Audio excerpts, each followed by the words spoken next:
could go ahead and have our cameras on today for all of us who can. I know that there's some people who won't be able to do that for whatever reasons, but this is our last Faculty Senate meeting of the year, barring some unforeseen tragedy um, where we would need to meet in May or potentially June. I don't foresee anything like that. So this is our last meeting of the year. Um, so if you can, go ahead and power up those cameras. Thank you very much. Appreciate it.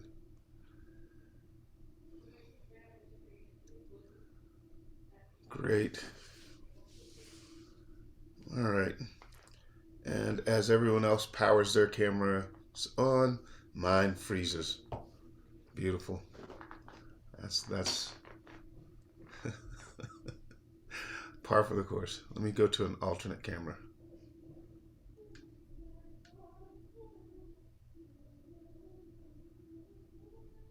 Okay. So I'll have to reorient this way. All right, colleagues, we'll come to order at 3:04. Um, that means I have to look over my shoulder for the agenda now. Hold on. Let's see. Okay. I hope everyone is winding down and having a good close to the semester. Hard to believe we're only a couple of weeks out from exams. We have what looks like a full agenda, but I suspect that we might finish a little early today. Um, or maybe not. Um, the first item on our agenda is approval of the agenda. Colleagues, are there any changes to the agenda? Hearing none, the agenda is approved. Colleagues, the next item on our agenda is approval of the March 22nd meeting minutes. Are there any corrections or changes to those minutes? Hearing none, the minutes for March 22nd are also approved. Um, do we have President Stokes? I spoke with her yesterday, and she thought that she might not be able to join us today. She's, Um, she's not able to join Finney. okay, thank you. Colleagues, the next item on our agenda is the Provost report. Provost Holloway? Um, Thank you, Finney, and thank you all for your time. President Stokes and I touched base this morning, so I will encompass the two P's of a report. And so just a few quick items first. I've talked to the group previously about various academic leadership searches that are ongoing. And so just a quick update on those as we come to the end of the term. So the VP for Student Affairs search is pretty much at the end, and we hope to announce something very soon coming out of that search. And so we're in discussions with a candidate now. We have searches ongoing for the chancellors at Valencia and Los Alamos. And the finalists for Chancellor at Valencia just visited last week, and the finalists for Chancellor at Los Alamos are visiting this week. And so those have been, I think, really good visits, and all of the folks who've come and visited us have been very impressed with UNM and what's going on at our branch campuses. So stay tuned on those. And then finally, we formally launched the Dean of Engineering search. So that search advisory committee is put together. We're going through a set of listening sessions right now as we pull together the opportunity profile, the description of opportunities, challenges, and characteristics that we're looking for in Dean of Engineering. So that's ongoing now. And that search will continue into the fall. We're getting the things pulled together now. We'll do recruiting of potential candidates over the summer. And then some of the activity will actually happen into the fall as well. So, I think as Finney alluded, the end of term is here. Actually, Nancy mentioned it as well. And so there's just a ton of stuff going on. And hopefully some of you get a chance to participate in many of the events that are going on over the next few weeks. Just this morning, we did the Faculty of Color Awards, which is sponsored by Program New Mexico Graduates of Color. For those who know PNMGC, you know, this is an amazing group of students, graduate students who 20 years ago, this is their 20th anniversary, put together one of the few peer-to-peer graduate mentoring programs in the country. And they've had a really great impact on our graduate student population. We had a number of alums of that program come this morning and talk about what that program did for them. And it's impressive to see kind of where they are today. And we also recognized a number of faculty who've done outstanding work in mentoring graduate students of color. This evening, we've got the Rainforest Innovation Awards. And so UNM Rainforest will be celebrating the faculty who are terrific innovators tonight. You know, those who have created new ideas, new intellectual property, started companies, done that kind of work to develop the economy in New Mexico. So very excited about that. And that's just the start. That's just today. We've got, you know, the Scholar Athlete Banquet coming up tomorrow. College of Pharmacy is doing a research day on Thursday. We're launching a new Asian and Pacific Islander Resource Center. And so this is a brand new center complementing the other student ethnic centers focused on Asian and Pacific Islanders. Once again, you know, students kind of leading the way, just like they did with Project New Mexico Graduates of Color. This new resource center really came about from student advocacy that started a couple of years ago in response to some hateful events that happened on campus directed at that community. So we're excited to launch that new resource center this week. We're recognizing our LGBTQIA student graduates this week, as well as other student leaders, and Phi Beta Kappa celebrations this weekend. Oh my God, that's just one week. So there's just a lot going on, and hopefully, again, folks can look for some of those events. Starting Wednesday the 11th, we've got a whole raft of special graduation ceremonies, as well as the UNM graduation that's coming up the Saturday after that. And so if Nancy is hard to get a hold of, it's because she's figuring out an event for, I don't know, 7,000 or 8,000 people who are going to come and fill up the pit. One other event that's coming up that's important to mention. So May 10th is the next Regents meeting. This is a particularly critical meeting because this is the meeting which they actually approve the university's budget. At their previous meeting, they approved what we call the budget assumptions, which relate to you know, what's tuition going to do, what's the state allocation going to do, what are we doing in major budgetary items like compensation. But that's really just approving those assumptions. It's really this meeting on May 10th when they actually approve the budget, and we get to figure out what we're actually implementing out of the plans that we have. Related to that, I'll mention that you know, current numbers on enrollment are promising. It's early to look at things like students registered in classes, although that is up a little bit compared to previous years, especially in the lower division, which is good. But in admissions, in student admissions, we're up about 15% at this point in time compared to last year.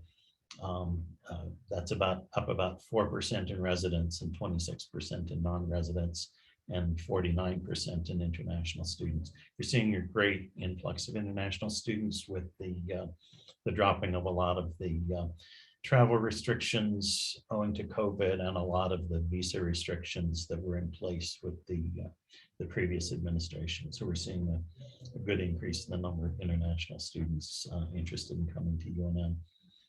And we're also seeing, we look at one of our leading indicators of enrollment for undergraduates is students signing up for new student orientation. That's up just a little bit compared to last year. But what's important about that is that that's already then way ahead of, say, a year like 2017, when overall we had a higher enrollment. But again, it's really early to draw too strong a conclusion from any of those things. But again, all of that figures into the May 10th Regents meeting and their approval, we assume, of the university budget. And so we'll know a lot more about where we are after May 10th. We are starting, to think, as always, about next year. And so a few things we're working on. This year we had pretty good success with the salary program. We're continuing that work to think about how we increase salaries at UNM, including updating our benchmarks. We see some statistical problems in the data we've tended to use, which is a data set called Coupa. And so we're adding to that some additional data from other annual salary surveys that are done. And we'll share that out once we have those results. I've previously shared some Coupa data, but we think we can put together a stronger plan about how we're acting on this once we have some better data from what's called the OSU salary study, which is out of Oklahoma State. Relating to that, I see on the agenda later today that Mark Saavedra from the Council of University Presidents is going to give some updates on CUP.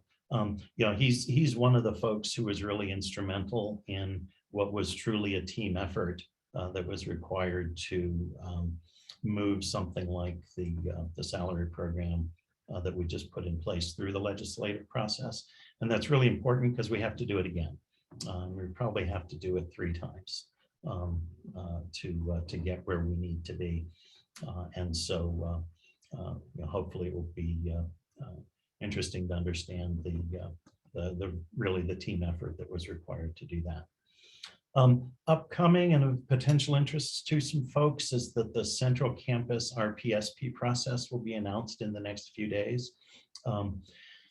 It'll be similar to last year, but there are some changes. And so we'll put out basically an open call for folks wanting to submit RPSP requests, either expansion requests or new RPSP requests. A few things that are important. One is that we've put in place a process both in the review and ongoing continuing RPSPs to look at measurable outcomes and to do regular reviews of all RPSPs. This is something that we've worked with the state to put in place because the state has realized that they're funding these RPSPs, but there's really no strong review process in place around them, and the state itself is not well positioned to do that. And so we've agreed with the state that we will review all existing RPSPs every 3 years, that we will look at RPSPs with a mind towards measurable outcomes. So that'll be part of the RPSP submission process, you'll see. The other interesting difference this year is that the state government has specifically solicited a special track from UNM in American Indian education. And so that will be described as well. And they've actually already funded the first year of that. And so we're in the position where they're asking us to take the funding that they've already allocated and have an RPSP process to determine how to distribute that across projects at the university that are specifically focused on improving the education of American Indians at all levels. Primary and secondary school, college graduates, developing the PhD and graduate students who might study the effects of improved education of American Indians and so on. And so it's kind of an interesting experiment that the state has elected to undertake of creating a special track focused on an area, our American Indian education, and pre-funding it for the first year and asking us to organize that as a UNM only RPSP process. One other item we're thinking about and working on for the upcoming year is an integrated campus plan. And so an integrated campus plan is really a plan to look at how we use all of our physical assets.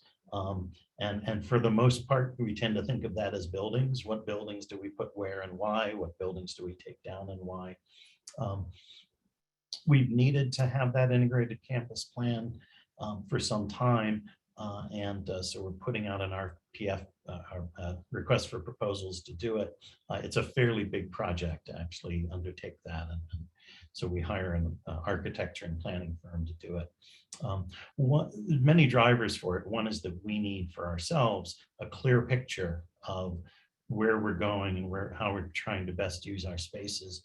But another is that the state is actually requiring us to reduce our footprint, particularly of ING funded space.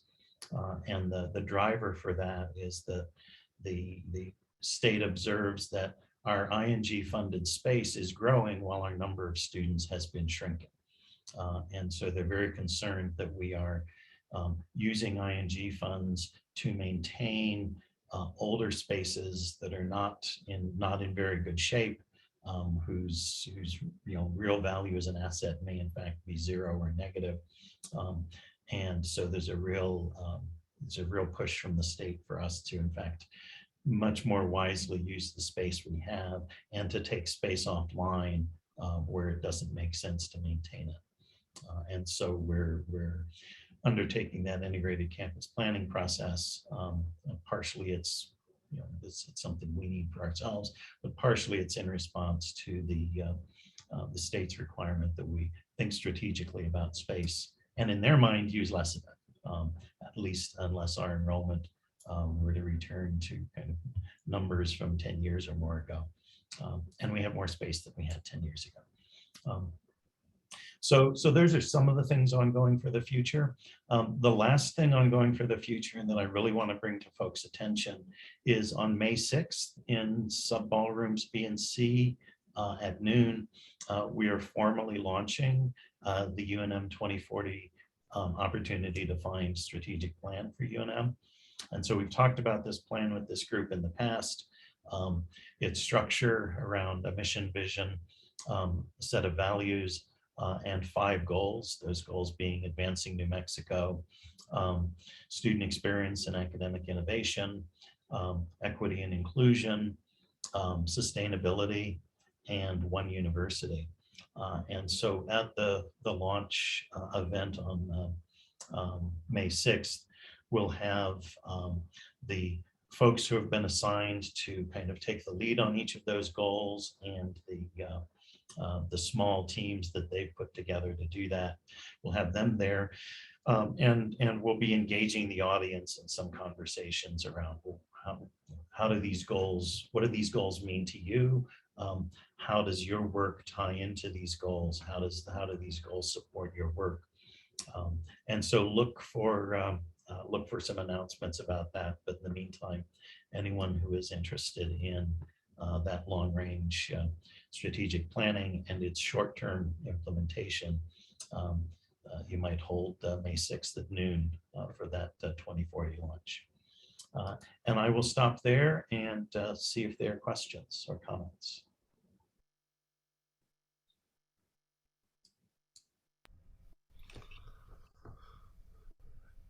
Any questions for the provost colleagues? I do have one question myself. Can you say a little bit more, Provost Holloway, about the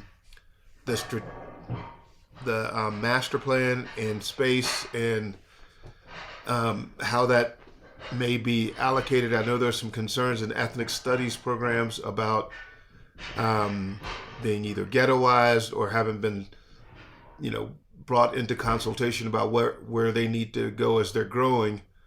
Can you say anything about that? Sure, happy to connect some of those pieces. And so an integrated campus plan itself, and you'll see us calling it an integrated campus plan rather than a master plan. This is the new terminology that folks use. And so the integrated campus plan itself will be looking at really long-range issues of under various scenarios, what do we expect to need in terms of different kinds of spaces? Um, and then what are the assets, the physical places that we have to um, imagine creating those spaces? Um, and so, one version of this is to, you kind of look at a map of the campus and you say, well, we need, let's use ethnic studies as an example. We need this kind of space for ethnic studies, for all of the different ethnic studies programs. We need this kind of space. We need this much of it. That's what we anticipate, say, for the next 10 years or 20 years, whatever it may be. Here are different options for how that can be designed into the campus for the long term. Yeah, what you get out of a out of an integrated plan like this is frequently a set of tentative, oh, we should have a building focused on this activity in this quadrant of the campus. In the long run, it's not that you actually necessarily create each of those potential buildings, because of course things change over time, opportunities change. There's that great line that from Eisenhower, plans are nothing, planning is everything. So it's the process of trying to identify for yourself what it is we think we need, and how would we in fact deploy that. And given that plan, what resources do we think we need to pull together? So, we determined we need these kinds of buildings in these kind of places. What would that mean in terms of trying to find capital to build those buildings, or to build out those spaces, or renovate those spaces? And by the way, the College of Fine Arts did a small version of this recently. And so folks who've had a chance to see that from a presentation from Harris Smith, or see the document that came out of that, it kind of gives you a good idea of the kind of thing we're doing, but at a campus scale. I don't know how many folks may have seen that. To give them an example of within that, a notion that some of us have talked about, and which a integrated plan would help us kind of think through. We have a building, the humanities building, that's a very old building. The state has in fact said we will not spend any money on that building. They've literally said that. We have a pushback on that because, hey, we have people in that building, we have to use that building. We have to maintain that building. But their concern is that building is old and past its life. And so you shouldn't invest in it, is their thinking. But we have the humanities building. Right next to it, we have Ortega Hall. These are both old buildings that are in many ways less, they're not well suited for purpose anymore. They're great when they were built, perhaps, but they're really past their lifetime. Those provide an opportunity. And so the idea that some of us have talked about is, let's level those, get rid of both of them, and build one new building in their footprint that also expands the sub, because they're right next to the sub. I've referred to this as the Center for Humanities and Culture. And is this a place where we can center within literally the center of campus, the humanities and programs focused on culture, such as, for example, ethnic studies?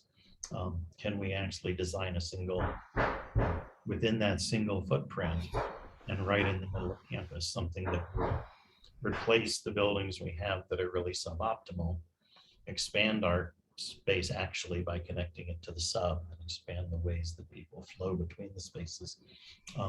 And so that's a notional idea, but that's where you want a planner to come in and do the kind of the listening sessions with the campus community to hear folks' understanding of their future needs and of their current needs, and then look at ideas like that. That idea doesn't come from an architect or a planner. It comes from me sitting in my office, right? And so look at those ideas and see, is that going to meet the needs that have been identified when we talk to the campus as a whole? And where are there conflicts between an idea like that and other needs? And so that's the kind of thing that can come out of that kind of integrated planning. Now, if we do think about that as an example, right? Replacing the humanities building is an obvious need. Replacing the humanities building in Ortega Hall at the same time makes some sense. That's a long-term project, right? That's not something that will happen next year or the year after. That's something we have to start thinking about now, um, and in the hopes that that's something we do in 10 years.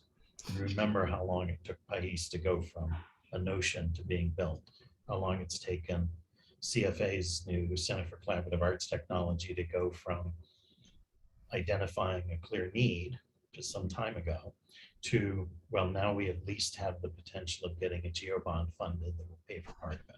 So these are long-term plans about the future of our campus, how it looks, how it's arranged. There are shorter term issues and concerns. And I think some of those have driven some of the conversation around some of the existing ethnic studies departments.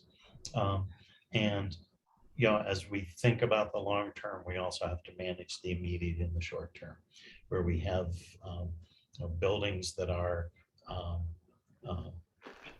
really very difficult to maintain, that have unsafe features to them, aren't ADA compatible. We have to think about, okay, how do we take care of those programs in the short run while aiming for some long-term plan?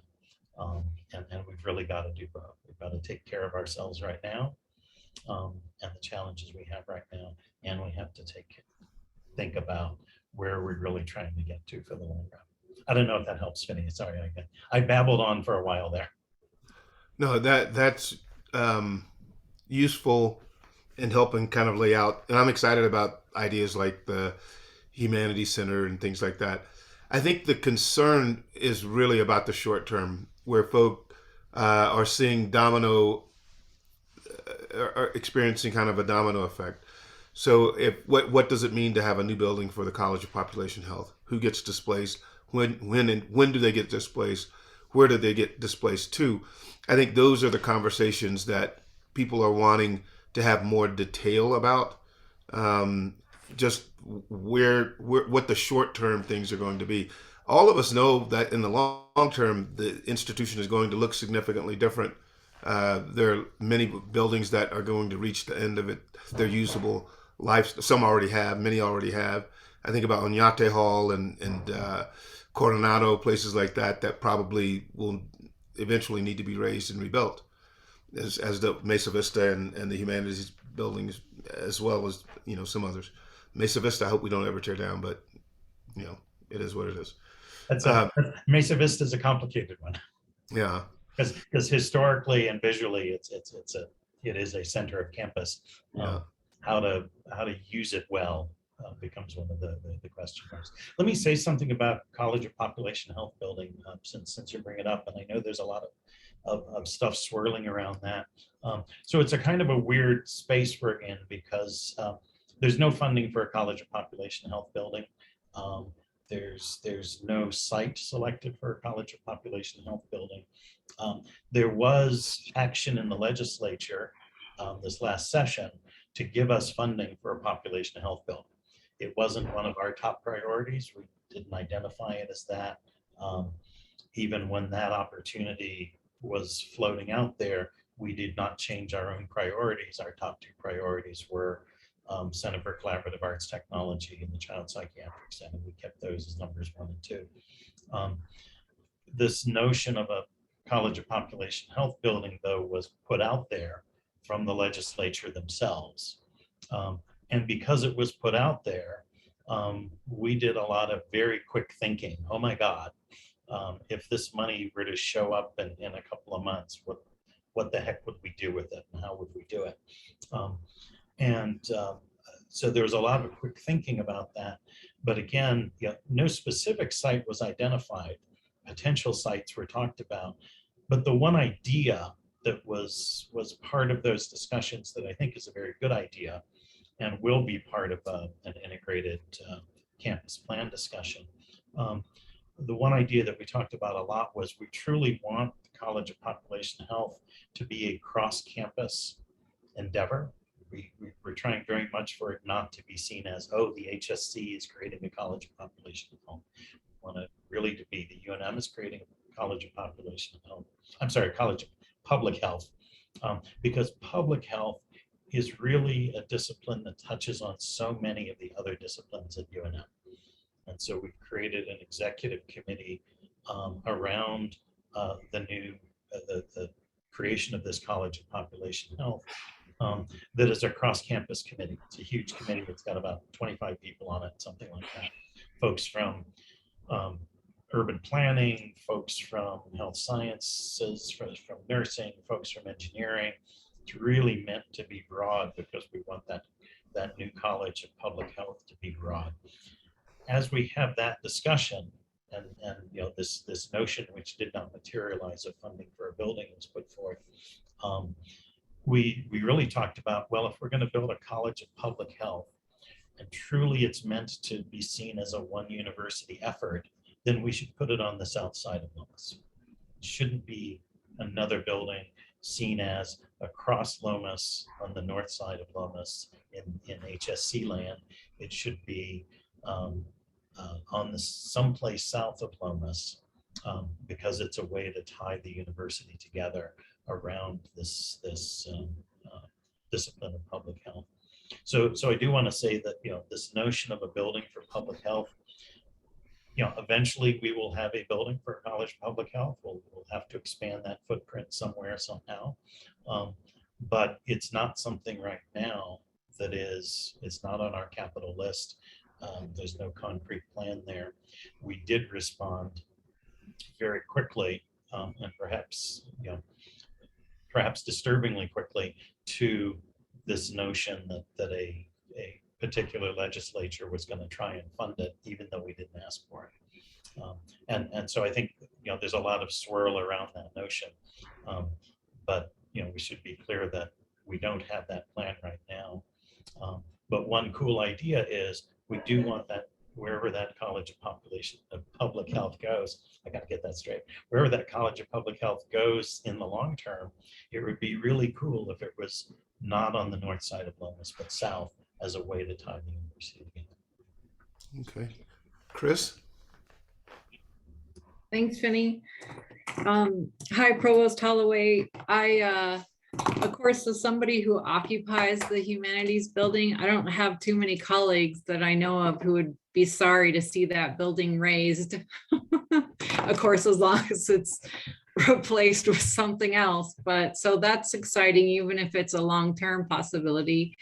I'm under the impression that, so I was hoping you could either confirm or deny, I guess, that any new buildings or new construction on campus would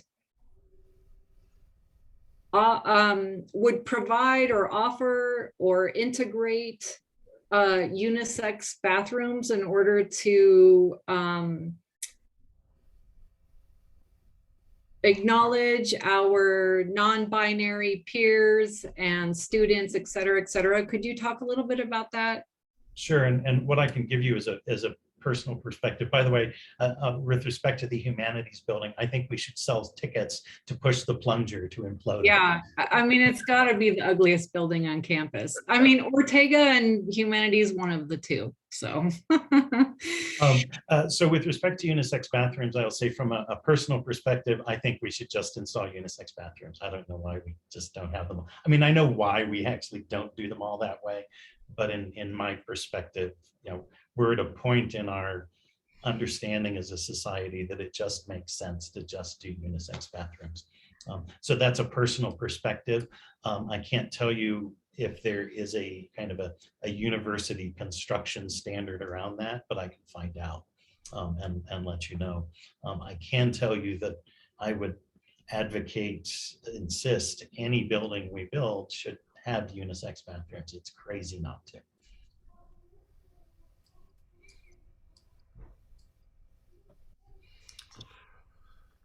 Any other questions, colleagues? Okay. Thank you, Provost Holloway. Appreciate all your time this year, and we'll see you at the next Faculty Senate meeting. Well, thanks all, and I'm going to hang out for a little while. Okay. All right. The next item on our agenda is the president's report. Let me manage to cover up my notes here with something.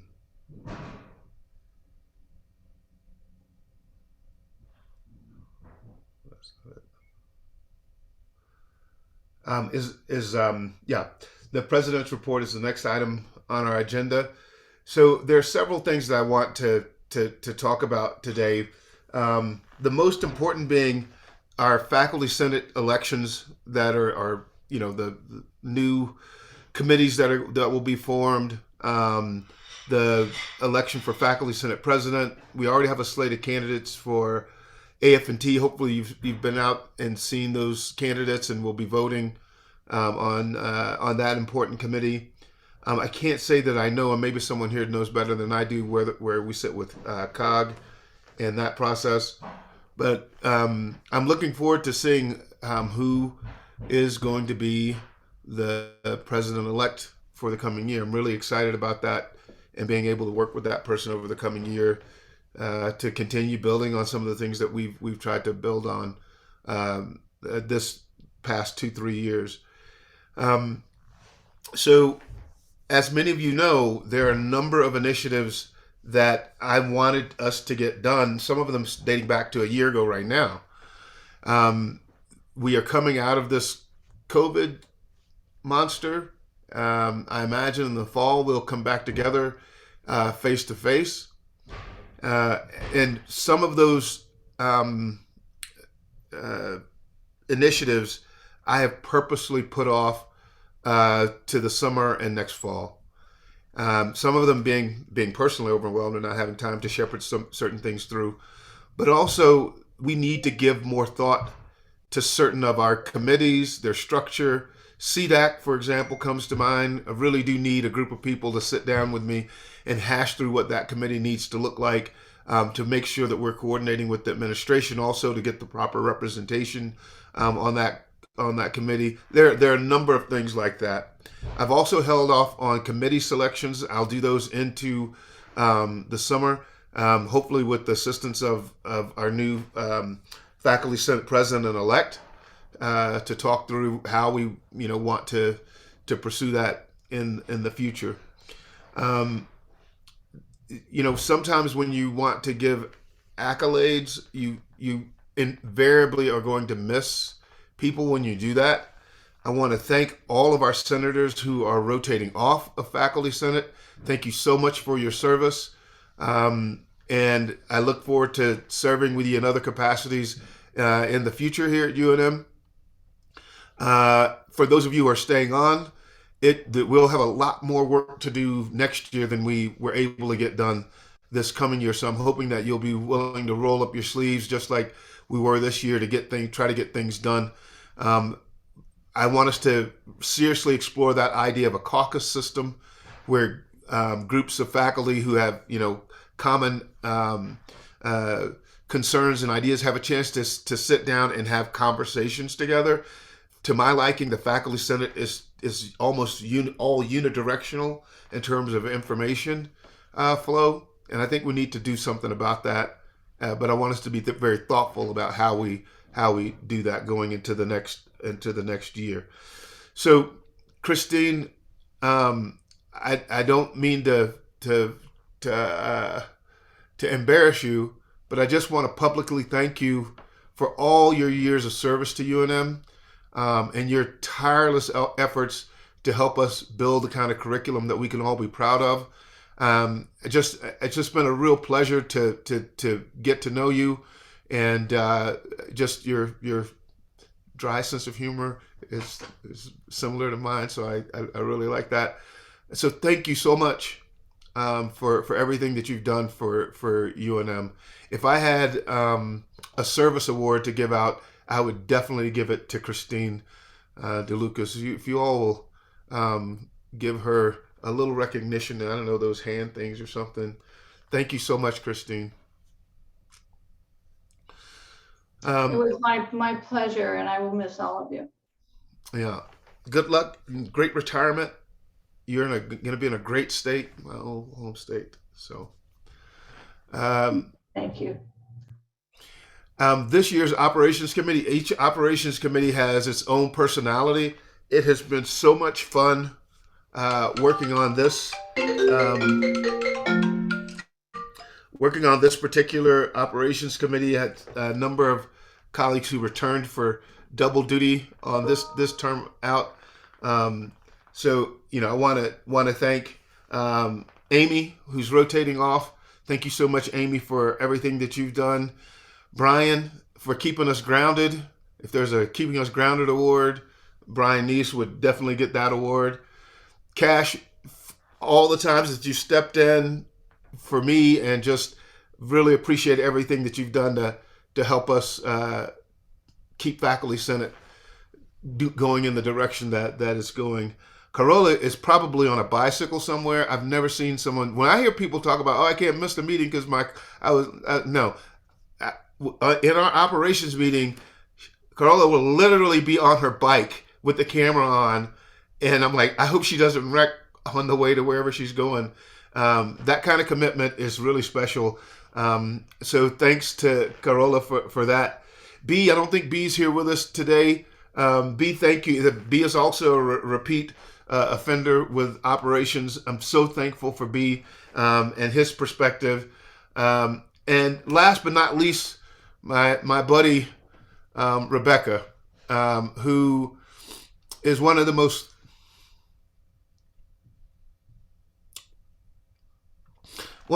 thoughtful colleagues that I've worked with. Thank you.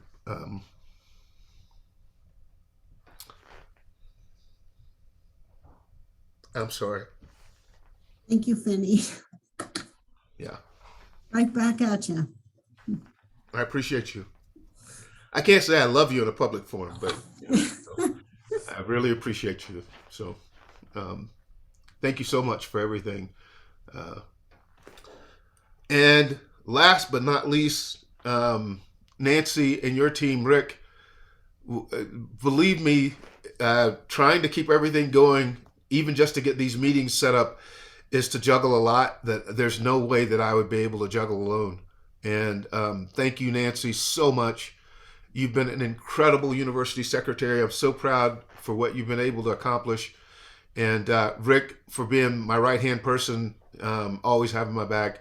Appreciate that team. We have a great university secretary's office. For those of you who don't know, it is a wonderful team, and they just reload. They manage to attract some of the best talent on our campus. So thank you all for that. So this is our last Faculty Senate meeting together. I don't anticipate one in May, and I wanted to be able to say those things before we got out of here today and into our summer. And again, I know that I forgot people that I should thank, but again, thanks everyone for all the work this year. Colleagues, the next item on our agenda is the consent agenda. That is an action item. Rick, will you post the poll, please?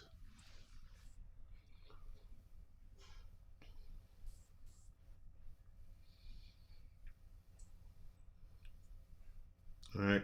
We should probably post the consent agenda I guess. All right. Volker into the voting. That was the 2022 degree candidates. The forms C for the curriculum committee, and the Faculty Senate committee selections, which I don't believe we have any. Okay, the vote is 29 for, 0 against, and 1 abstention. Okay, looks like we might have had one more person come in, or two.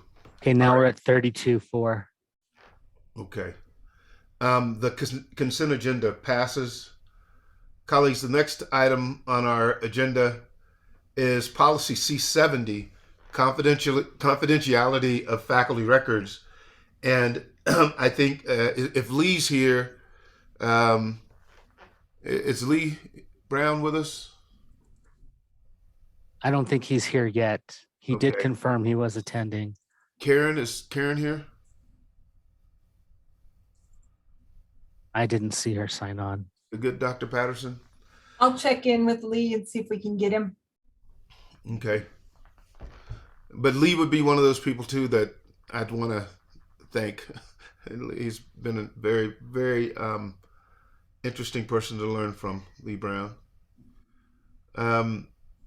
Colleagues, I'll ask unanimous consent to move to the next item on our agenda. Hearing no objections. Colleagues, the next ID. Oh, wait a minute. Do we have Mark Saavedra yet? Not yet.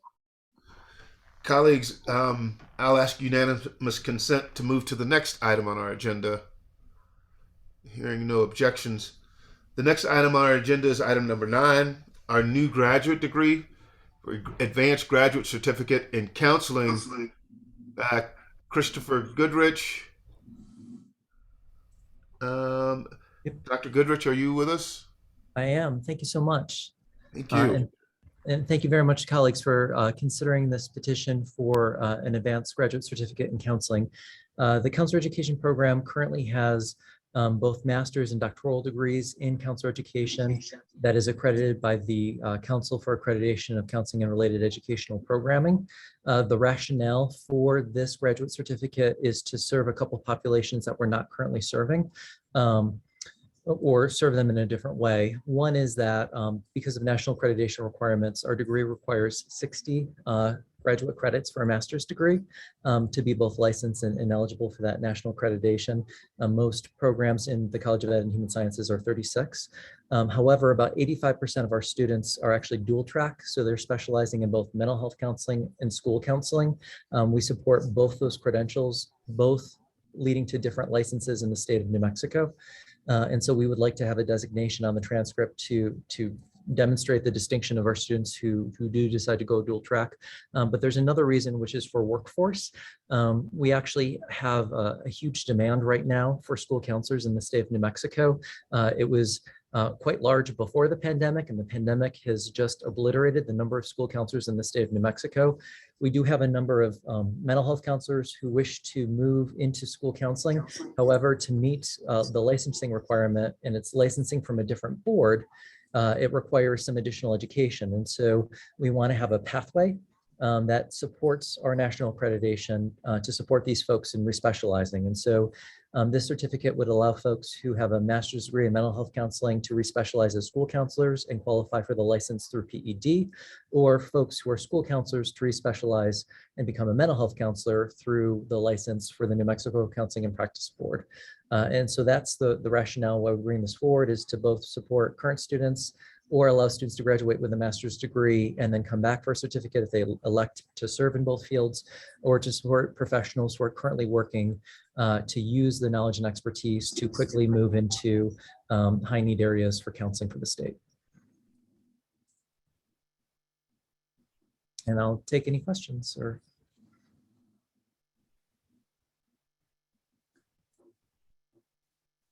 Hi, Rebecca Blankley. I would just ask to provide us some insight about just a little bit of the curriculum information. Yeah, absolutely. So for those folks who have master's degree, there's a common base by our national accreditation. And so those degrees, 48 of the 60 credits are actually common across mental health licenses and school counseling licenses. And so the distinction would be 4 classes in either area. So to respecialize as a mental health counselor, they would need to take 2 content-based classes, a COUN 521, which is the Foundations of Mental Health Counseling, as well as a family counseling class, as well as 2 internships. It's required for the license to have a year internship in that discipline. Or if you respecialize as a school counselor, it's to take the School Counseling Foundational Class 545, as well as a Counseling Children and Adolescent class, because of course, counseling children and adolescents are very different than counseling adults. There's some developmental things that one must be concerned around. And again, Similar to the other certificate, would require a year internship. So 2 sections of 595, which is our internship class. And so the requirements for the certificate would be 12 credits, 4 classes. Common across both would be 2 sections of 595, and then there'd be 2 content specific classes for whatever specialization. Thank you. Colleagues, any further questions for Dr. Goodrich? Hearing none. Colleagues, this is an action item. We'll be voting on the new graduate degree, advanced graduate certificate in counseling. Rick, can you post the poll?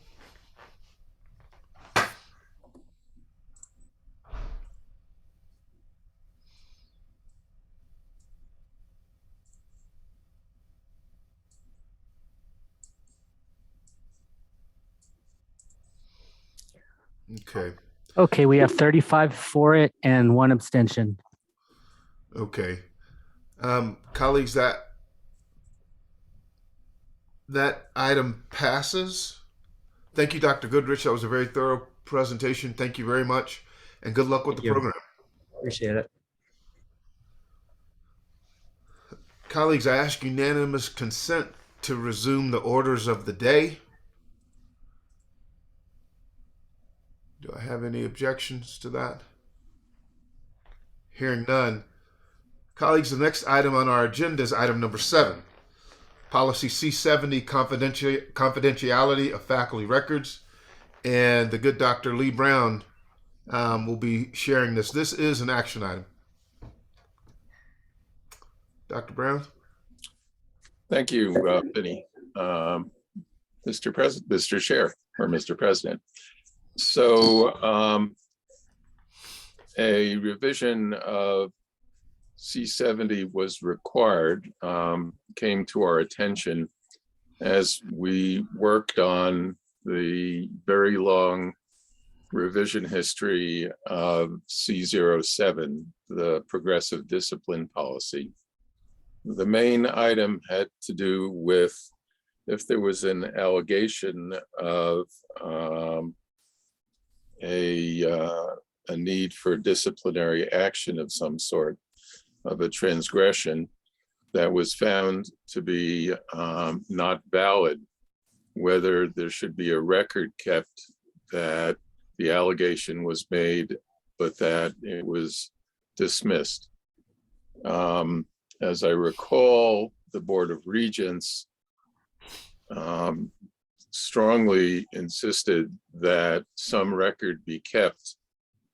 Originally, we wanted it to be recorded only at the discretion of the respondent, but to compromise, we decided to revise C70, which is a policy that defines what personnel files exist in the university and which ones are considered official personnel files.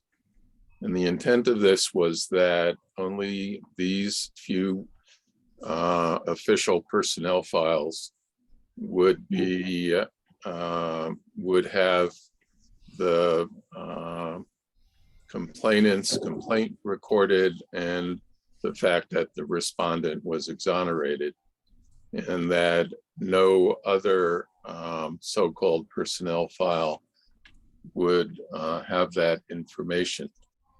As anyone who's been at UNM for any length of time knows, there are so-called personnel files in every nook and cranny of this establishment, every department, every division, every hospital, you name it. When I was a medical director of the sleep center, I had a file on my faculty. And these are not now considered official personnel files under C70, should it be approved by the Board of Regents. It will require Board of Regents approval. There were other relatively minor changes that were made to address collective bargaining unit agreement requirements that comes along to our committee from time to time, now that there are these CBAs, and they do take precedence over faculty handbook policies. And so as they are brought to our attention, we incorporate deference to the CBAs into our policies. That's pretty much the length and breadth of what the edits are to this policy. And I ask for approval so that it can go up to the Board of Regents. CBA stands for Collective Bargaining Agreement. And there are two of them, one for each unit that falls under the faculty union.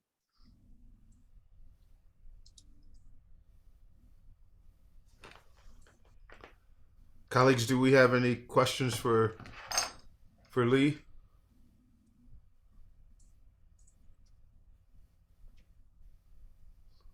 Hearing none. Colleagues, this is an action item. Rick, will you post the poll, please?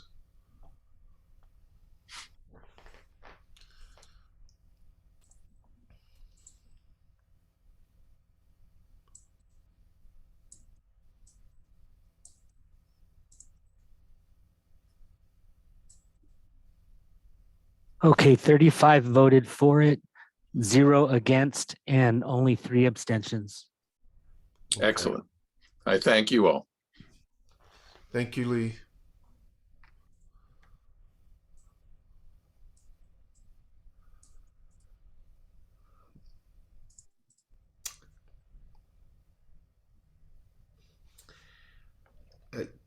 Colleagues, I need to make sure this isn't Mark Saavedra trying to call me. I'm sorry, just a sec. Hello?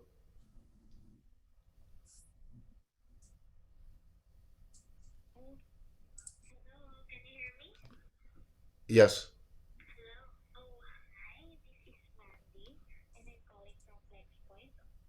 Apparently my car needs a warranty.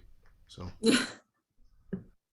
colleagues, the next item on our colleagues, ask unanimous consent to move. I don't believe we have Mark here yet. Not yet. Okay. Colleagues, ask unanimous consent to suspend the rules of the day. So moved. Thank you so much. Colleagues, the next item on our agenda is item number 10, which is the General Education Core Course, UNM General Ed, HIST 2130. And the good Dr. Fred Gibbs, I believe, is here to help us through this one. This is also an action item.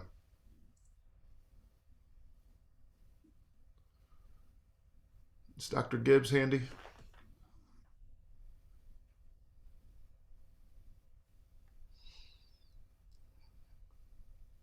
Okay. He must not be here. I don't see him on the list of people present. Okay. That's not a good thing because we need to.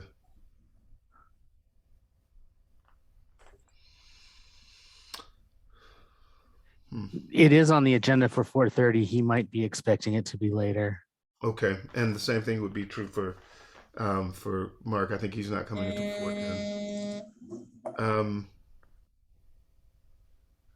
How do I unpin?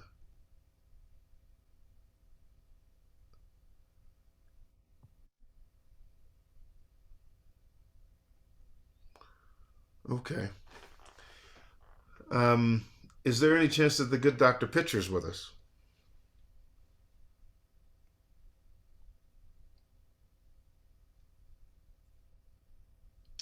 It's bad juju all the way around.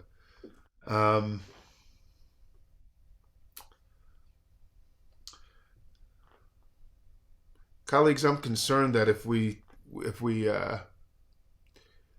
suspend our meeting, that we have business that we'll have to come back and conduct. We'll take, unless I have objections, a 10-minute break. Or Finney, I have an item, if you don't mind. You do?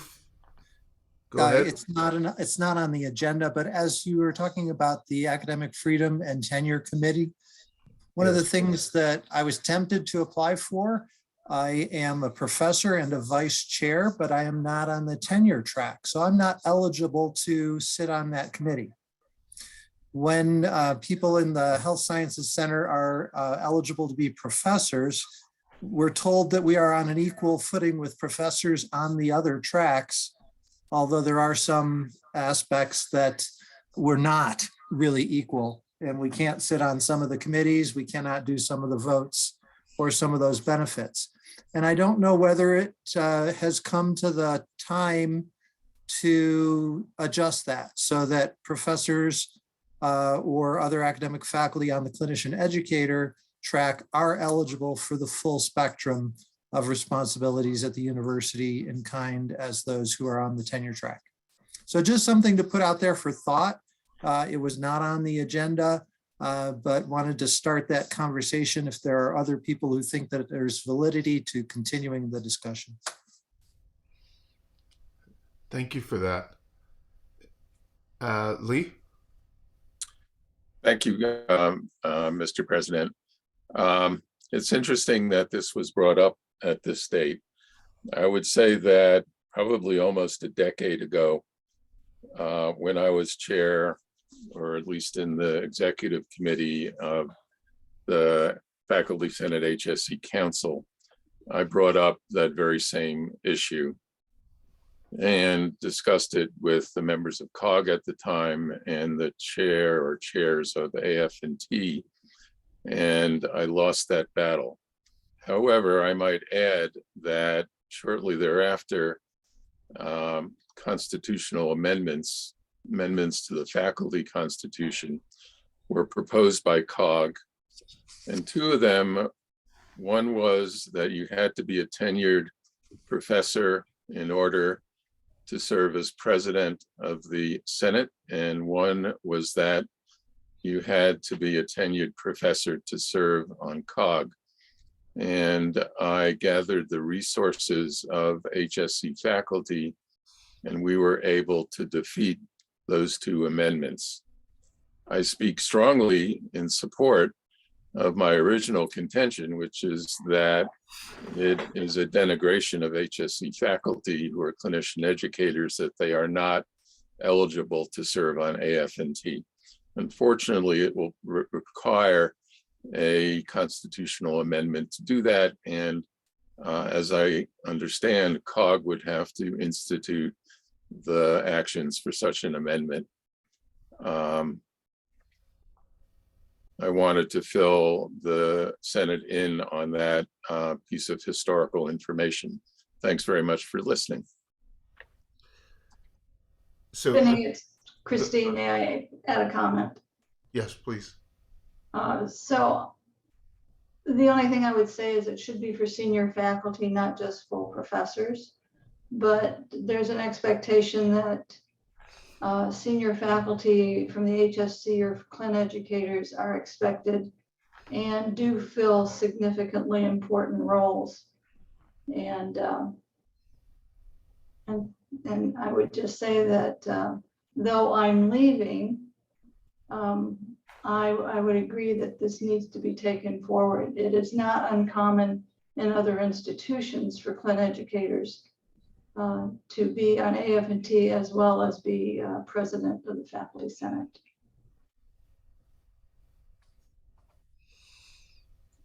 Any other thoughts on this point, colleagues? This is Glenn. And I just have a quick question. What was the reasoning for excluding at the beginning, or just like, how did we get to this point right now? If somebody could just fill me in. I think it was historical, Glenn, actually, and with the clinician educators coming up. And I just want to say that we are looking at the Constitution right now, because it is, we want to get it into our format, and there are some things that need to be adjusted. So I certainly can bring this to COG's attention and this point. And if anybody has any, it's helpful when faculty colleagues bring this up. So if you want to send something to me separately that I can bring, or if you want to send it directly to Matthias Fontanella, who's the chair of COG, that would be great as well. But I'm happy to forward those and collect those too.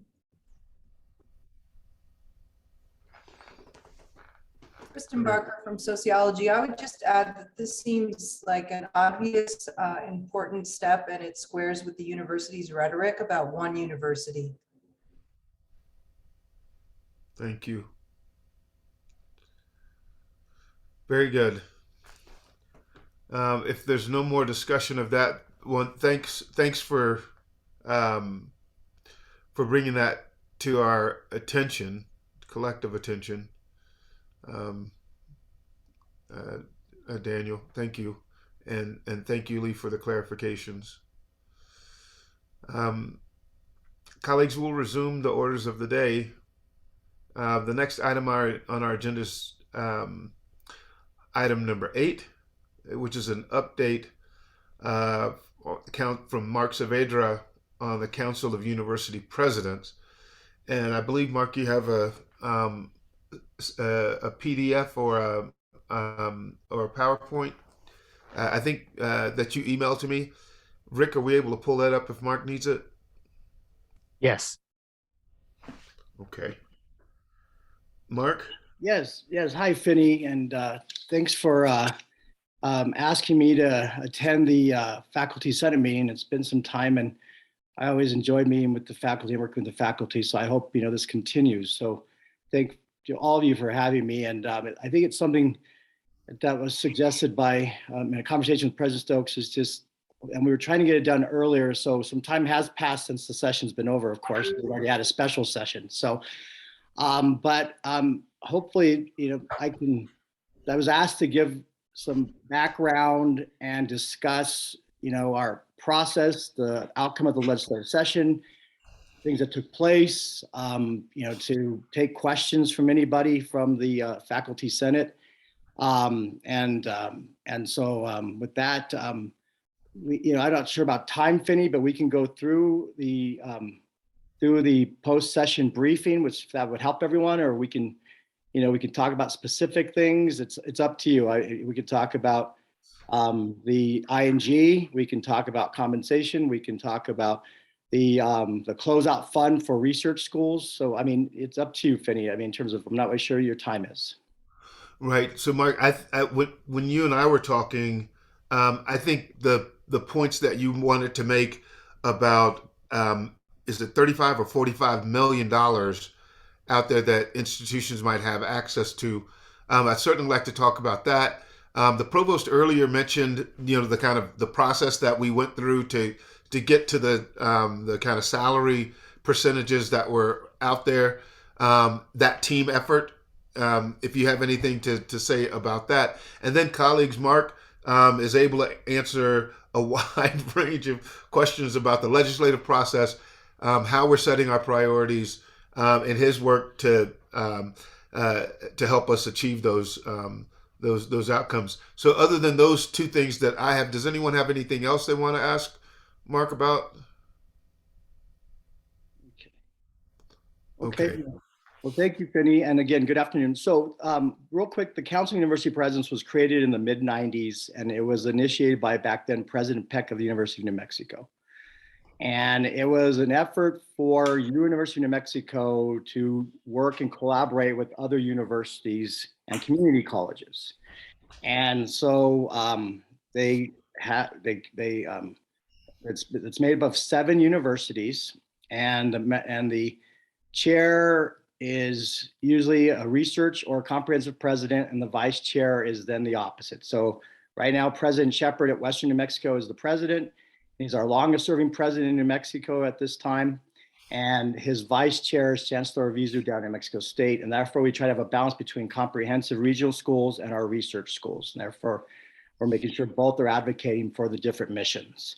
And I'm the director. And so, and what the council does is I staff and I'm a registered lobbyist as well. You have to be if you spend so much time at the legislature. And we start working, which we're starting now in the interim of developing a statewide collaborative priority, legislative priority document for all the four-year schools. And we also include and work with the community colleges, so we have one unified approach to the legislature. And we try to present those priorities to the Legislative Finance Committee, the Executive Department of Finance Administration, and the Higher Department, and with a draft coming up around the end of June, and then finalize it through the month of August when budgets are due at the beginning of September for all state budgets. Universities are different. We provide a report of actuals for our budget and then build those budgets after the session. And so our number one priority, I would say year after year, is going to be two main priorities. And one is going to be the instruction in general and compensation.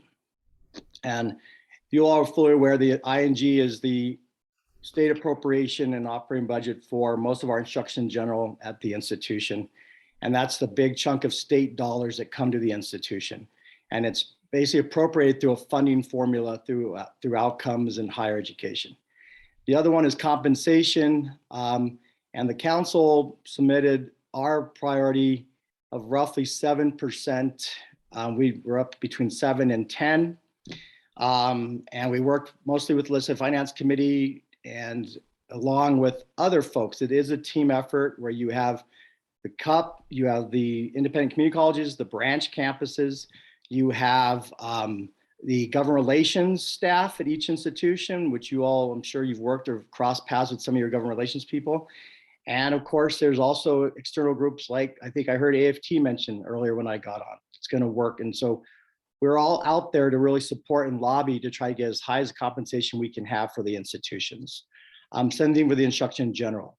But I'd say compensation is more collaborative because that's more of kind of a universal topic, or at least that's something we could all get our hands on. And I want to commend everybody's names I just mentioned because it's this was probably one of the better compensation increases that I've seen in a long time. And also just, your government relations people, the president, I mean, everybody's up there advocating along with the council.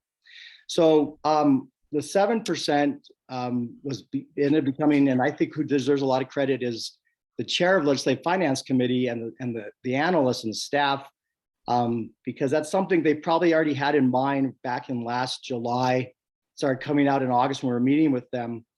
And we ended up, the goal is once we hear that that's the number, then you end up getting, you present through the fall, and then we see the recommendations in January. And those recommendations are full of a number of other things, not just comp and not just ING, but it was great to see through all of our efforts that the compensation was held at 7%. And it was really cool to see that it was 3% starting in April and then 4% in July, which would make up of a total 7%. But of course, there's things that happen with the way the budget gets developed. There's meetings with the executive. There's meetings with the higher ed department, which is part of the executive. There's other priorities like opportunity scholarship was one of them. And that was requesting 85 million in recurring dollars, which is a big amount when you think of our compensation isn't even that much for higher education. So we're always making sure that they're not going to go reduce the amount for big ticket items like comp or ING, or like I mentioned, the closeout fund for research institutions, which was start at $50 million, and we call it sanding, that they might take that down by another 5 or 10 to find the money for, say, something else like opportunity. And so through the group effort of everybody, and includes folks on this call, is we were able to maintain that 7%, 3%. And then on top of that, we had the minimum wage that came into play. And so what the council does is we collect and we work with the higher department on what the 1% number is for compensation that ends up becoming the 7% number, how much that's going to cost by looking at a report of actuals for each higher institution. Then on the and this is why I give the LFC a lot of credit, is because we got such an early heads up this year on the rough percentage increase, because then they want to implement the $15 minimum wage. And in order to implement the minimum wage, they wanted to already factor in the 7% and then the 15. And so we provide those numbers with the higher department to make sure we get the right numbers. What's frustrating, and I think where we can all move forward going forward, and I think that's one of the reasons why I was asked to meet with everybody today, and I'm sure you've all heard this as the faculty senate is, and being leaders in terms of the institution, is we, at one time, we used to get up to 85 to 95% of comp. That means that the way the legislature funds is they take the report of actuals for at a 1% number snapshot of what comp is costing us at the, and it's usually about a year lag. So for example, we're asked to provide that number in the fall. And then, but at the same time, and that should include the previous comp number, we all got the 1.5 roughly last year. Of course, that changes at different institutions. And then we also may have some changes in comp going forward in the fall, even in the spring before the session's even over. So right there, we don't get those changes covered. And then what the legislature's policy is, we're only going to fund those what we consider, what I make it, I can't try to simplify it, is state funded employees that are within the instruction in general. Because of course we have employees that are on contracts and grants, you know, whether it's soft money, whether it's restricted funds, and the legislature, so they come up with a percentage and they say roughly about, we're going to give you 65 cents on the dollar for your comp. If you want to provide comp to everybody else, you got to come up with that difference. And I'm sure some of you have heard that being discussed in your budget process. Where I think I've been asked to meet with you all and along with the groups that was mentioned is that we really need to get that made more whole, because it's very challenging whether you're at the Health Science Center, you're at the main campus, whether you have an RPSP, a Research Public Service Project, to be able to come up and make that whole for everybody. And again, like I'll tell you an example of the unions and the other associations and myself working together is the other word that sometimes has been taken out is the word average, that allows institutions to give a higher increase to say a lower paid employee. And I also know that, you know, for example, AFT wrote a letter that we met and said, let's make that stick. And we did. And that allows for us to take care of lowered salaries. So there's a lot of that teamwork that goes into play. And so we want to go forward this year and we really want to make an effort to continue to get an increase in comp. We want to work together on what that percentage is. We also have to factor in inflation. We also want to try to get that percentage that they fund higher up to almost 100%, or 100% would be fabulous. Okay. So that's kind of the comp process. The instruction in general, you have a formula that generates so many dollars based on completion rate by students.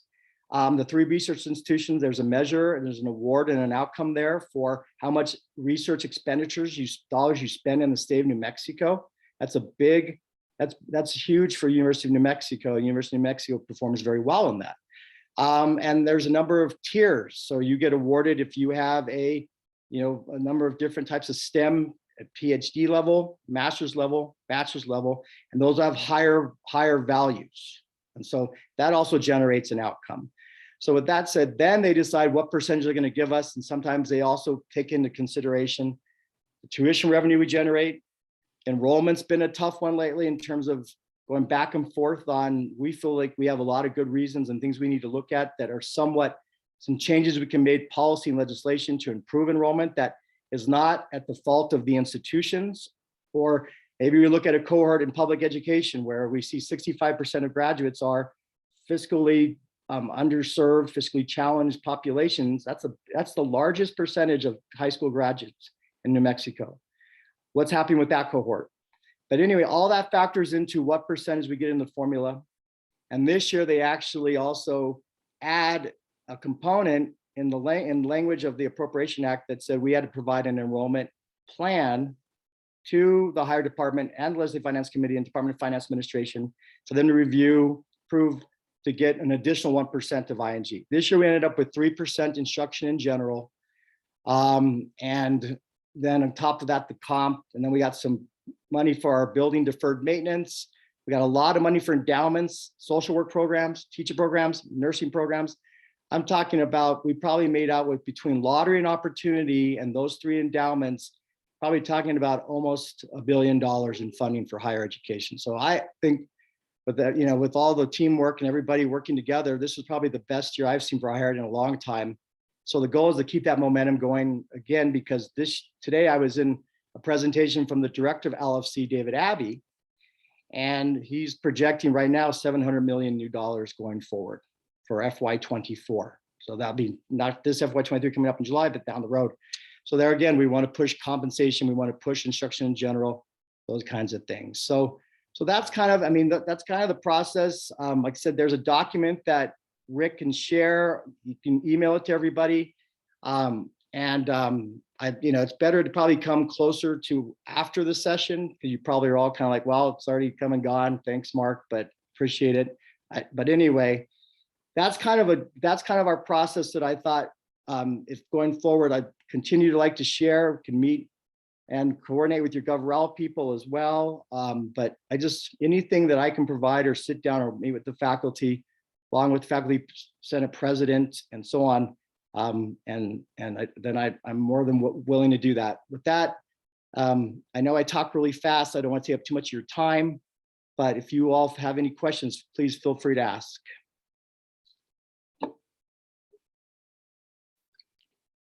Thank you for that, Mark. I noticed, I think we should also mention the union and their efforts to make that go too. In fact, can you say a little bit about how the union works to help make that go?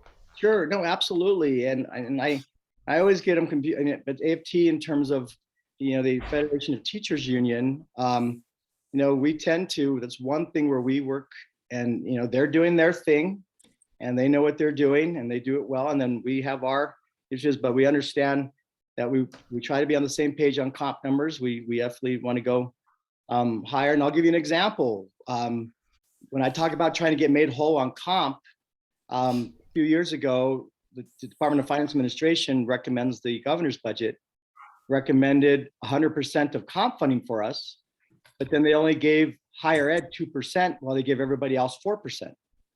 So that's an example where the unions with the other advisory groups, which is the community colleges, along with the council, we were able to get that up to 4% and not the 2%. But then we all kind of got where you get into being very technical, they moved it back down to 70% of funding, but we still got the 4, which allowed your institution to give roughly that 4 instead of a 2. That's where we work together. This one on the 7%, everybody was focused on that. Everybody wanted to hold that. The word average is important, that stays in the statute. AFT worked with us, and they're helpful by providing a letter. And we're mostly in the same committees to a degree on legislative education study committee, legislative finance committee, those kinds of things. And then, it helps because we try to tie to the public schools to a little bit, but public schools tend to have, a different way of approaching comp in terms of their tier 1, tier 2, 3 certifications. In terms of some of the things that are going on in public schools that are maybe not going on in higher ed or not, but that's kind of how we coordinate and work together. And I'm not going to say that we're constantly meeting all the time, but there are times we run in, times when we have phone calls, there's times that we see each other in a committee room and, hey, can we get on the same page of this? Can we work on this? Can we work on that? And so I tend to think it's a good working relationship, and it should be teamwork. You can't do it all on your own. But the council is the one that works on more of the getting down into the technical, getting down into the real dollars. And we're the ones that are we provide the information along with the other associations to the policymakers in the legislature. And then working closely with the higher department as well. I don't know if that helps, Fitty, at all. Yeah, thank you very much for that. Hey, Subu is next. Thanks, Mark, for your information and whatever you have done to get that 7% compensation increase going for us. I heard you briefly mention inflation in your discussion, and in the past couple of maybe a half a year or so, we were all hearing that inflation is transient. It may be temporary, it's going away, but right now inflation is hitting about 8% or more, and all signs are pointing to the direction that inflation is probably going to persist for at least a few more years. So I just wanted to know whether you've had any discussions on indexing compensation increases to inflation and how that is proceeding. Any information that you can share would be appreciable. Thank you. And thank you, Sabu. And that kind of came about, that's how your 7, they tried to get close to that because of that inflation number that they were projecting. That's roughly ended up around right when the session started, was roughly around a 7 something, and it's gone higher now, right? We're up to, I believe we've gone up to above 8. And so it's definitely climbing. And so of course we all know this comp is, we appreciate, we appreciate it. And that's why we want to continue to get that to cover. And we will index that to legislative. There's a revenue consensus, a consensus revenue estimate that's worked together by it's put together by the Legislative Finance Committee and the Department of Finance Administration. They're the counterpart to the Legislative Finance Committee. They will come up with one every quarter, but the big one, Subu, that we want to pay attention to is in August. And in August is when we kind of pay attention to that index. We also look at what the revenue estimates are going to be. And that's what somewhat drives the budget development. And that's kind of where LSC was already working on that 7 number, where I think things were kept a little bit close to their chest was the breakdown of the 3 and the 4. Okay.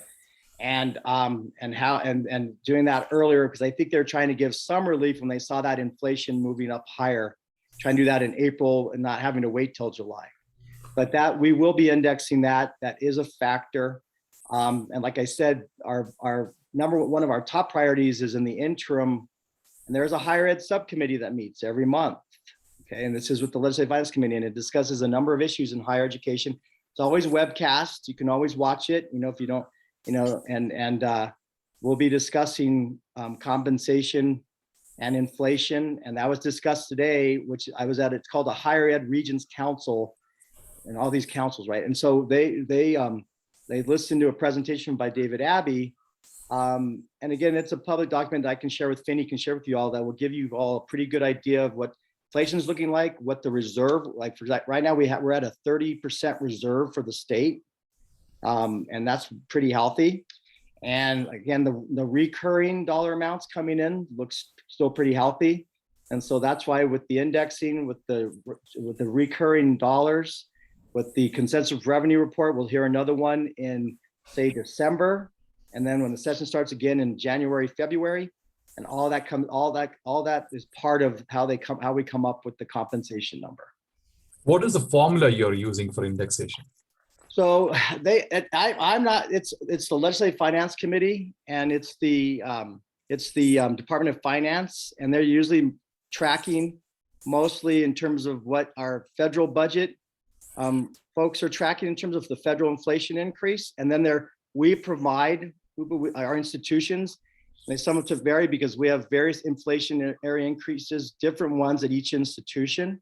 So your benefit, like your health program at UNM, is different than, say, a school that uses GSD. So they have to factor in all those different increases into their inflationary, whether it's health benefits, whether it's the cost of materials, whether in terms of what's happening with construction. So there's a number of different factors that are used. But I can tell you that the Department of Finance Administration and the Finance Committee have their inflationary factor that they use, and I can get that and share that with you. And then they work a lot with the federal budget, with the budgeting offices at the federal level. I would appreciate if you can share some documents so Sure. that we can, inform ourselves that there is this formula or there is this calculation that we can expect and, form our minds around, because as I pointed out earlier, right now we are looking at 8%. Going forward, it might drop down to 2%, but inflation is never going to go away. Absolutely. And that's funny because there's that hidden inflation where you may see inflation at zero at a low percent, but that doesn't mean the inflation on our campus is that low. It doesn't, and that's the thing that we try to explain. And that's why when we only get 70 cents on the dollar, 65 cents on the dollar, and that really puts, our administration and those folks in the, I'm going to tell you, UNM had to do certain things with tuition. Every other institution there wasn't one institution that had the same tuition change. And I usually use tuition change. I feel like it's a nicer word than tuition increase. But everybody had to do something different because each campus is different. And that goes for the community colleges. They have a local option dollar amount. So you that are property owners in Albuquerque or Bernalillo County, you're paying so much on your property tax twice a year to C&M, and they get that revenue. UNM doesn't get that money. So that's something so we really have tuition. And then if we want to have revenue bonds for, say, capital projects, we have to raise fees or we have to find that revenue within our land proceeds. So it's pretty tight. And again, where faculty can help is if you see that there's a better way to calculate inflation. I'll tell you, we want to, they want to hear from our experts on our campuses. You all are the experts. You're the faculty, and you can really help with these things. And so when we share and you have some suggestions, then please feel free to share. Secondly, a lot of times they're looking to hear from folks when they're looking at the revenue estimates and how to maybe look at it differently into their economists and sitting down with their economists and so on. So it's valuable to share and then to give feedback as well. So I can definitely provide you and get that to you. But like I said, there's also each institution is somewhat different as well. So where should we give the feedback after we have reviewed the information that you have shared? Yeah, I think what we'll do is that let me collect what the state does, the state level, and then look at what some of our CFOs are doing around the state, because we'll be collecting that. And so then I'll get that to Finney, and then once he shares that, we'll go from there. Does that sound okay? When should we expect that information to flow to us? I don't know. I can't tell you exactly when I'll get it, but I mean, it's not going to be next year. It's not going to be the fall. It'll be like sometime in the next month or so, few weeks. But, of course, there's a lot of other things that are going on. So, but that's about the time frame. And we want to get, we all want to be on the same page throughout the summers. That's the game, because their budget deadline for the governor and the executive is around August, September. So you kind of want to have, at least you want to have we want to have our priorities ready to go. Okay. So sometime in summer? Yeah. Okay. Thank you. You're welcome. Okay. Let's take one more question from Daniel. Thank you. And thank you for bringing up the issue of inflation, Subu. So one of the things that I'm not sure that we can do anything about, but wanted to raise awareness of is for our retirees who are in the ERB. So my understanding is that the calculations that there are adjustments for inflation for retirees, but that it's only half of, and I think it's pegged to the consumer price index. So we've been very fortunate to have low inflation, but if we consistently have 8% a year inflation and the adjustment for retirees is only half of that, then they're losing. Somebody's better than me in the math, but all you have to do is lose 4% of your value of your income every 5 years. And our retirees are going to feel the pinch of this very acutely if inflation continues this way. So I just wanted to point that out. And I'm sorry for any of you who are considering retirement or have colleagues who have retired and may be facing this squeeze coming up. Thank you. Daniel, are you with the retiree group at the university? Do you work with? Are you still full-time faculty at the university? I'm full-time faculty. So this is for people who have already retired. Then, as soon as they retire, then they will start losing if inflation is high. Absolutely, and so UNO has their own retiree healthcare program, and then your state has state retiree. Okay. And so that's already a difference there in terms of how those two retiree associations, how they work in terms of that. And I'll tell you, one of the things we've worked on a lot is also your COLA, and we compare ourselves to the public employee retirement as well, PARA. And so, if you're a retiree, you're also having to wait till you're 67 to get your COLA. And you're absolutely right in terms of inflation. And so we try to work again as from a teamwork perspective. You have the retirees that do have meetings like you all do go to the legislature, do try to coordinate. And I think we can always improve on any of our coordination and collaboration with all the groups. And just me being here today will help me keep that in mind. But so that's one part of it, you're right. But I'm happy you brought up the ERB, because the other problem with the ERB is that, it's again, working with Finney and you all and your GovRel folks in the administration is, they're increasing the employer contribution, which is really important for the unfunded liability and for the solvency of the fund. And that goes for, again, like to your people that are already in terms of retirement, that are retired. And they've increased the employer contribution this year by 1%, which we were budgeted fully for. And that means that all ERB members in higher ed, we receive pretty much full funding for that, unlike the compensation. This year, they wanted to increase the employer contribution, not the employee, because we lobby and we don't support increasing the employee's contribution because that's just basically a decrease in your income that you take home. So the goal's been, and Senator Mimi Stewart, who's been wonderful. I mean, you talk about a friend of higher education and public education, is Senator, who's the pro tem, has been committed. This year, a calculation flaw is that it wasn't funded at that 100%, and we will be working with the institutions. But again, you all being aware of this and talking to members, talking to folks, again, where you get AFT being more aware of this is something they may not know about because this is very technical, is that we're going to be seeking around a $12 million, what's called a supplemental deficiency. And what that is that's funds an institution that may project a shortfall within the fiscal year that they're asking for it. This is going to be important that we're made whole, and this does not work against our compensation increase. It does not work against our increase in instruction in general. That's something that's fixed without, because a lot of times with the legislature, it's called a zero-sum game, or robbing Peter to pay Paul, or hey, where are we going to cut to fund this over there? So that's something I'll work with you closer. That won't be submitted till the fall. But it would be great, Finney, to have the faculty support and helping with getting that made whole. And that's a lot of money for UNM. And I'm sensitive to UNM is because I realize that a lot of times when you're not made whole, you're not funded at the university, it's a lot more dollars compared to a lot of other schools. And so that's something we'll work together. But that's, since you brought up the ERB, that's another situation that needs to take place besides fully funding.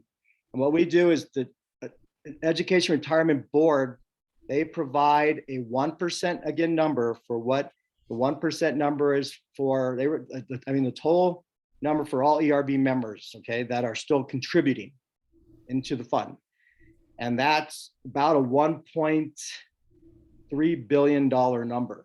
Okay, the snag is that they probably underfunded by 300 million, but then when they apply the percentage, which is an increase of 2, that's where you see the shortfall. And so what we do, at least we try to catch those things, which we did, and try to get it fixed in the special, but it'll be something we try to fix in the regular session next year. So that's also going to impact retirement. Thank you. Okay. Well, Mark, we need to let you go to now, but it occurs to me that what we really need is not to have you after the session or near the session, but in the fall when these priorities are being laid down, so that we can have some genuine input, give feedback to you ahead of the decisions already being made about what will and won't be put on the table for higher ed. So thank you for your time, Mark. That was a great overview. I kind of geek out on those kinds of presentations. So thank you for that. And thank you for agreeing to give us some information to chew on over the summer. And I hope you'll agree to come back early in the fall to talk with us again. Anytime. And Subu, we'll get that as soon as we can. Okay. Thank you, Finney. All right, Thank you, everybody. Thanks, Mark. Welcome. Colleagues, we need to resume the orders of the day. Vinny, can I make a comment? Yes. I just want to invite everyone who is union eligible that you don't need to go to Mark Savadera to influence the discussion. You can do this through your union. Okay. Thank you. Colleagues, I'd like to ask unanimous consent to resume the orders of the day. Hearing no objection. Colleagues, the next item on our agenda is item number 10, the General Education Core Course for UNM Gen Ed, History 2130. That is an action item. I do believe that Dr. Gibbs is with us. Correct. Dr. Gibbs, tell us about this proposal. Of course, thank you for having me. I'm here as the Director of Undergraduate Studies in the History Department. We are introducing a new course into our curriculum. History 2130 Survey of Native American History. It's already in the New Mexico Common Course catalog, new to UNM as far as I know, but we'd like to start teaching it next year and have it count among the Gen Ed courses for the humanities. This course is taught by one of our newest faculty members, Dr. Holly Guys, who unfortunately couldn't be here today, but we've worked very closely, her and I, to develop the student learning objectives and the essential skills in the course to match the expectations for the humanities area as a Gen Ed class. So we feel like it's a very good match there, and we're really excited to have her offer this class to join our existing history surveys.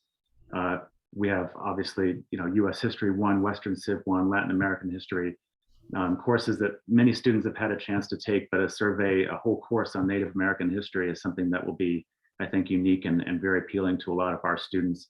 I think it fits the Gen Ed requirements very well in terms of providing a broad overview of both chronology, going from pre-colonial contact through decolonizing community efforts in modern indigenous communities. So it's really sort of a huge historical span, and also a very wide geographical span, looking at Alaska, Hawaii, Latin America, Central America. So it has a very broad purview in terms of what Native America means, and in terms of the essential skills, social and personal responsibility, digital and information literacy, critical thinking. That's built into every assignment. Those are listed on the syllabus, which you have in your materials. Every kind of topic that goes through different ways of thinking about how history is created, who writes historical narratives, how do we understand historical change over time, and so on. So I think it's a perfect fit for the Gen Ed class, and hopefully you'll agree, but I'd love to take questions. Colleagues, do we have any questions for Fred? Glenn? Hi, Glenn with the library, and I was just curious how often you were expecting to offer this class, and if Dr. Guys would be the only one teaching it. Thank you. Great questions. Dr. Guys is going to be the primary instructor. We have other faculty who can and do teach Native American history courses, so they could fill in when Holly's unavailable. So the plan right now is to offer it probably about once a year, maybe every fall.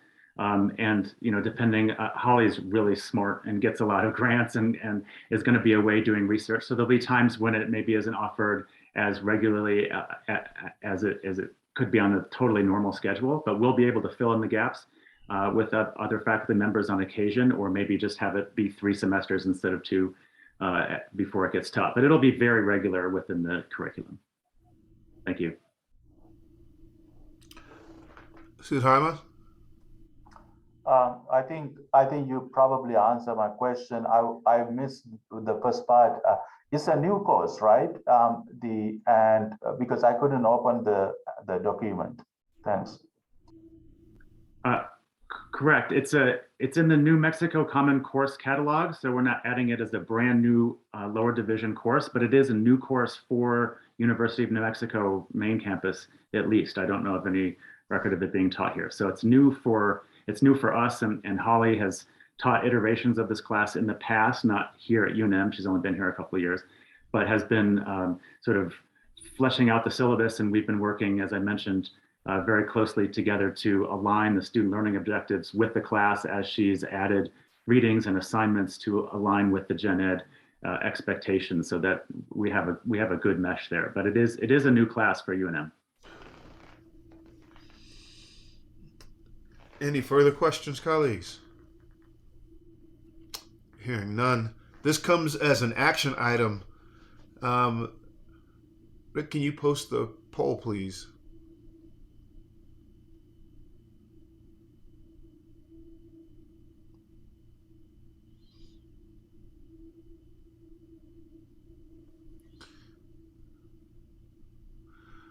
I think we have do we have a glitch in the poll where it says approve and then do approve?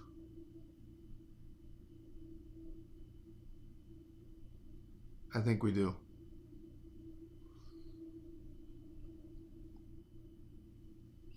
Probably a typo on there, sorry. Yeah, yeah. I'm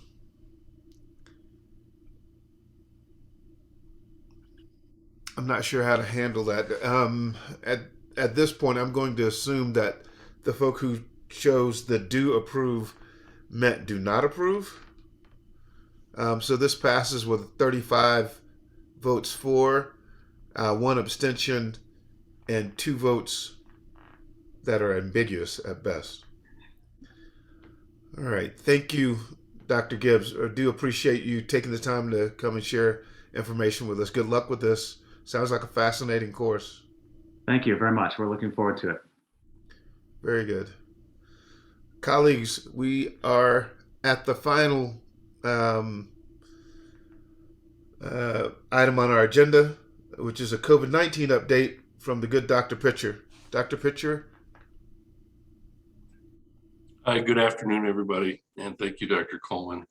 I will try and be brief because the information I have to pass on is brief, and I know I'm standing between you and hopefully a relaxing evening.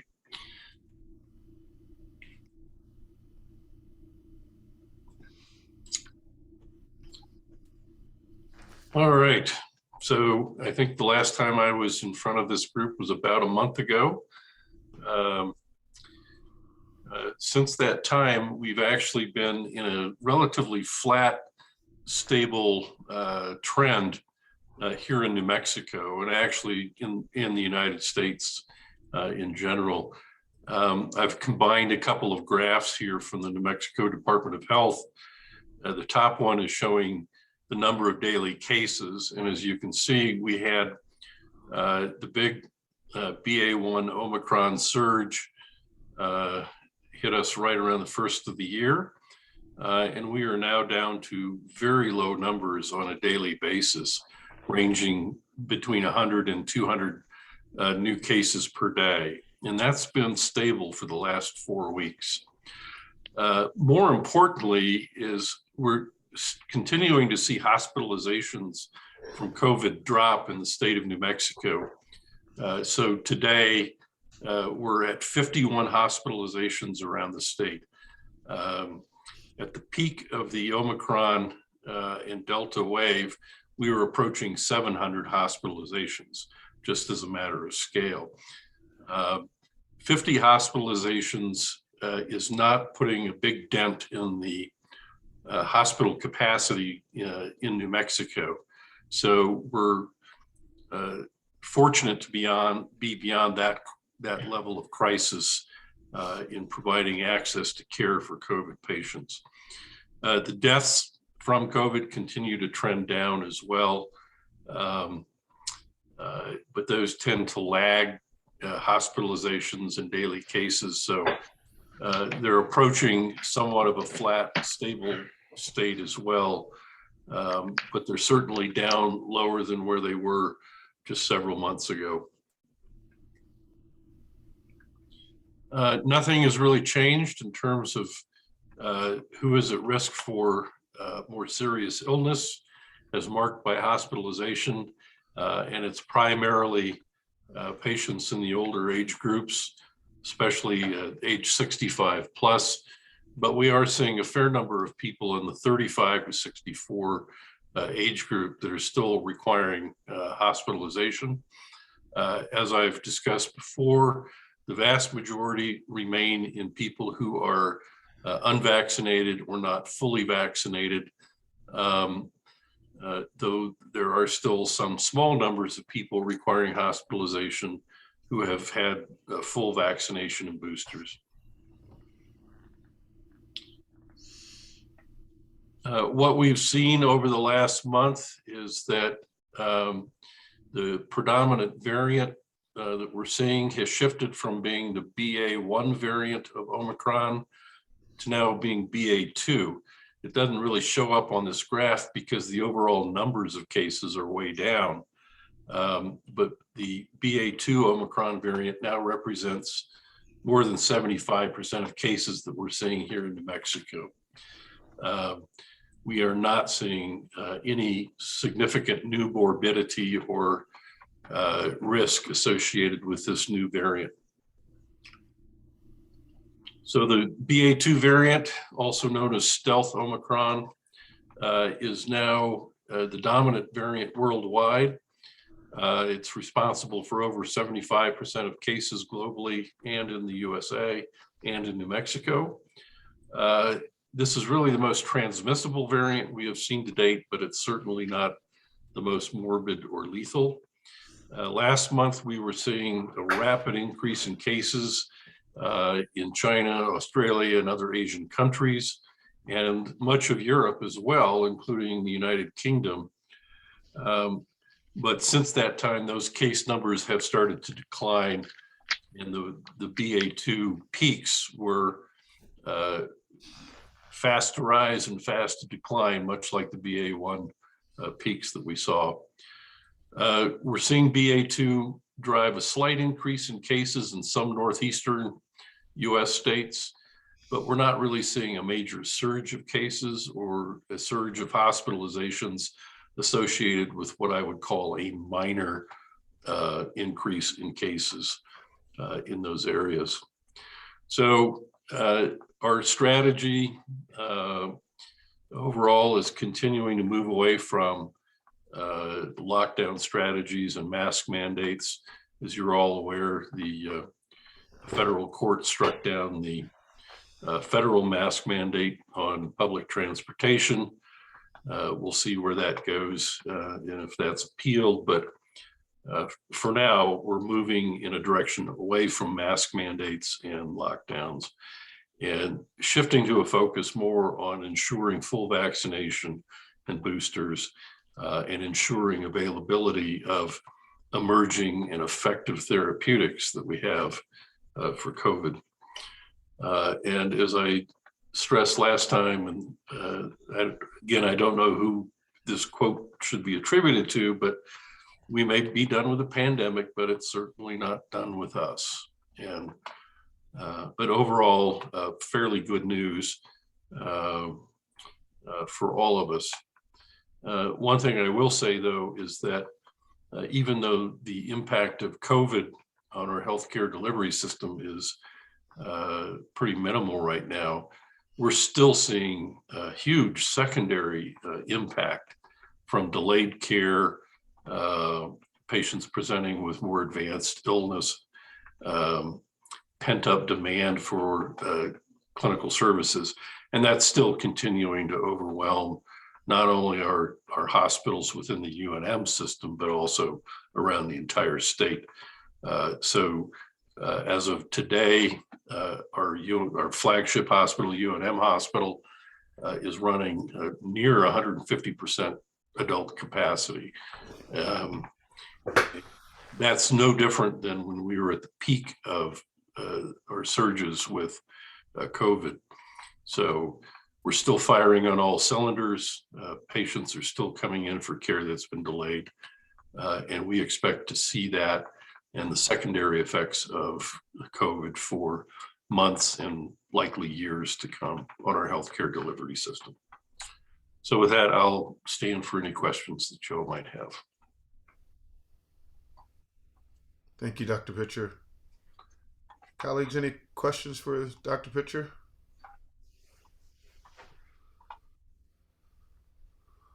Hearing no questions. Thank you, Dr. Pitcher. And we have no public comment. Colleagues, we are adjourned barring an emergency session in May or June. See you all next fall. Thank you.